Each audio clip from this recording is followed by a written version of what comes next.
Bom dia, Riva! Bom dia, ouvinte da Gospel FM, Manhã da Gospel, todos os dias a partir das 8 horas até as 11, com o nosso querido Riva, aqui na Gospel FM, a rádio que está transmitindo vida. Nós estamos chegando para mais um momento de reflexão, sempre uma palavra do coração de Deus para o seu coração. A perguntinha básica, porém essencial: você já sorriu hoje?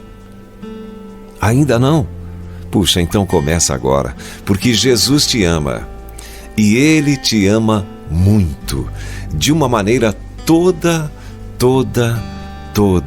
especial.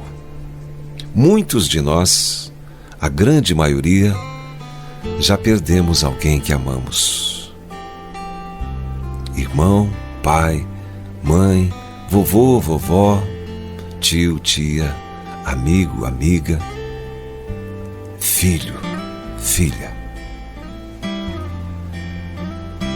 Uma das coisas que eu peço sempre a Deus e agradeço a Deus,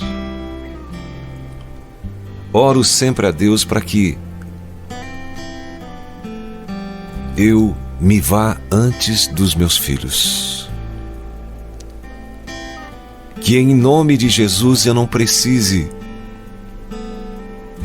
perder um filho,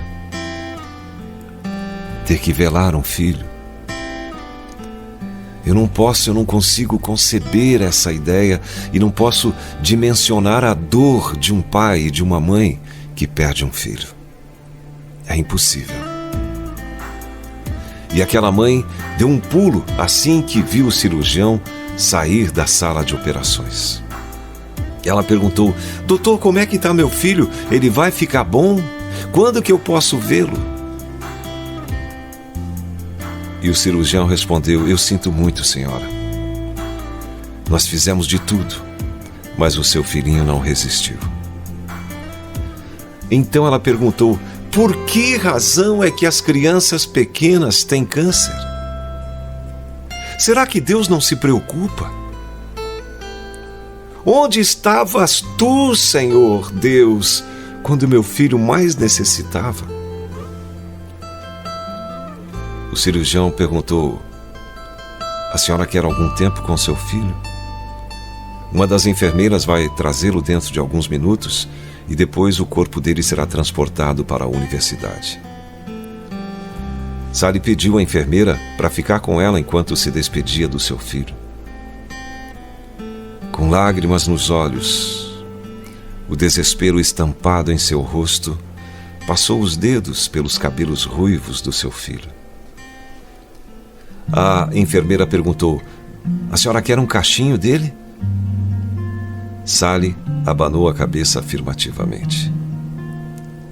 A enfermeira cortou o cabelo e colocou-o num saco de plástico, entregando a Sally. Ela disse: foi ideia do Jimmy doar o seu corpo à universidade, porque assim talvez pudesse ajudar outra pessoa.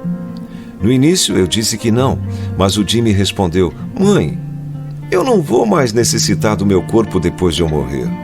Talvez eu possa ajudar outro menino a ficar pelo menos mais um dia com a sua mãe. Ela continuou: o meu Jimmy tinha um coração de ouro.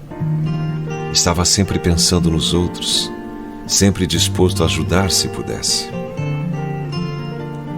Depois de ter passado a maior parte dos últimos 6 meses, Sally saiu do hospital Children's Mercy pela última vez. Colocou o pacote com as coisas do seu filho no banco do carro ao lado dela. A viagem para casa foi muito difícil. Foi ainda muito mais difícil entrar na casa vazia. Ela levou a sacola com as coisas de Jimmy, incluindo o seu cabelo, para o quarto do seu filho. Começou a colocar os carrinhos e as outras coisas, brinquedos, no quarto, exatamente nos locais onde ele sempre os deixava. Deitou-se na cama dele, agarrou-se à almofada e chorou. Chorou até adormecer. Era quase meia-noite quando acordou e ao lado dela havia uma carta.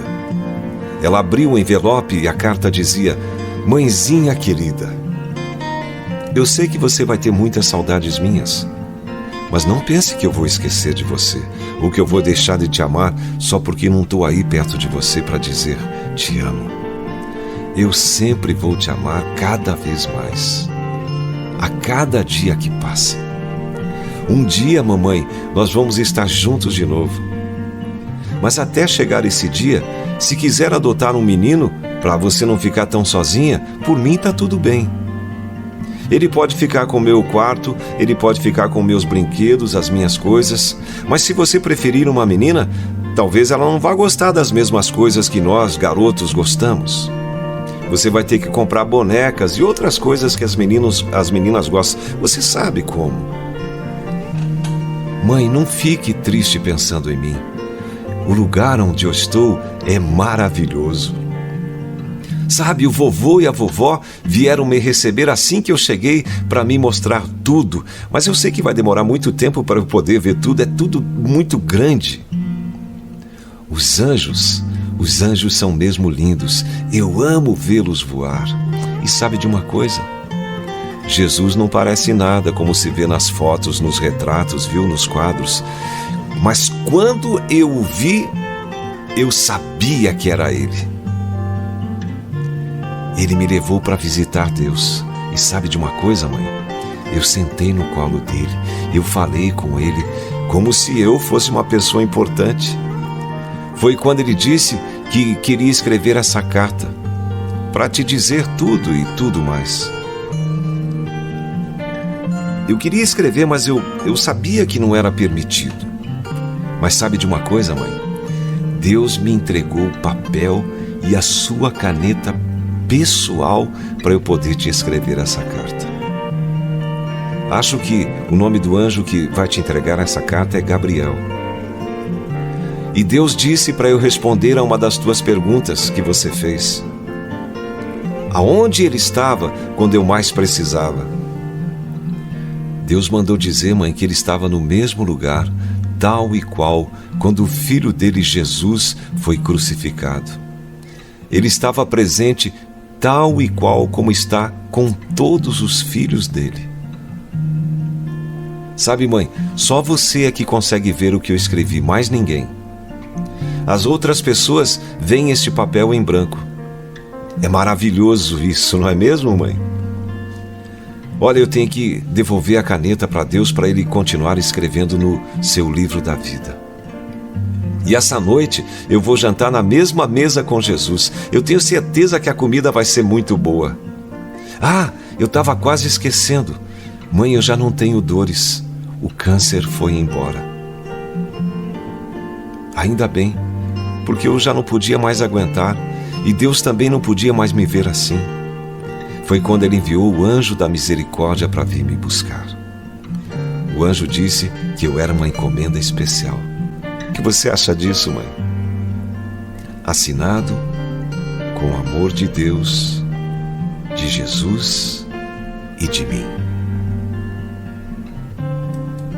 A culpa não é de Deus. Problemas, lutas, perdas, decepções, pobreza, fome. O homem coloca a culpa em Deus, mas todos nós sabemos que esta não é a realidade. Quando algo de mal acontece, todos fazem a seguinte pergunta: por que Deus deixou isso acontecer? Mas a melhor pergunta seria: por que não deixamos Deus tomar as decisões por nós? Sabemos que Deus se entristece muito quando vê alguma tragédia ou quando vê que um filho seu está se perdendo.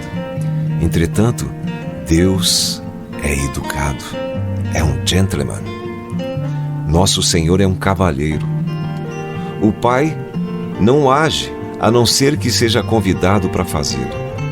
E isso, convidar o Senhor, os homens não têm feito. Porém, na hora de colocar a culpa em alguém, é a Ele que culpam.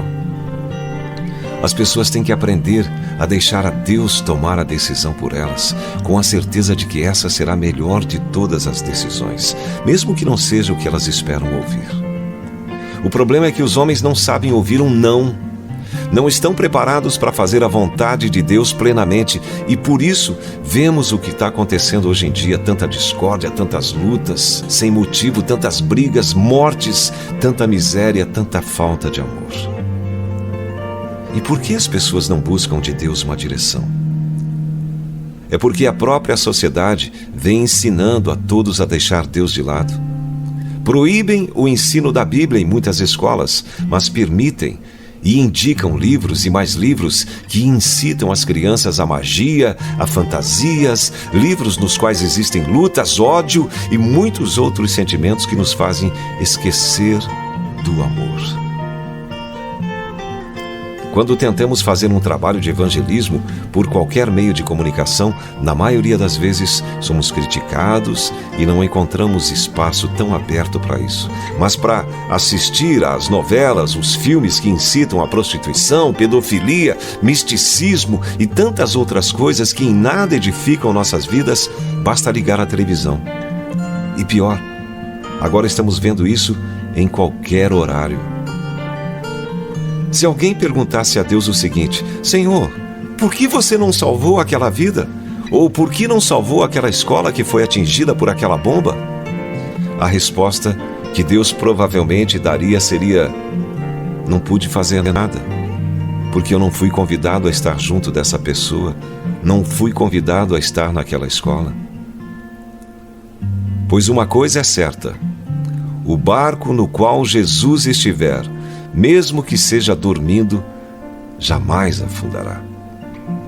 Temos que ter consciência de que Deus está no controle de todas as coisas, sim.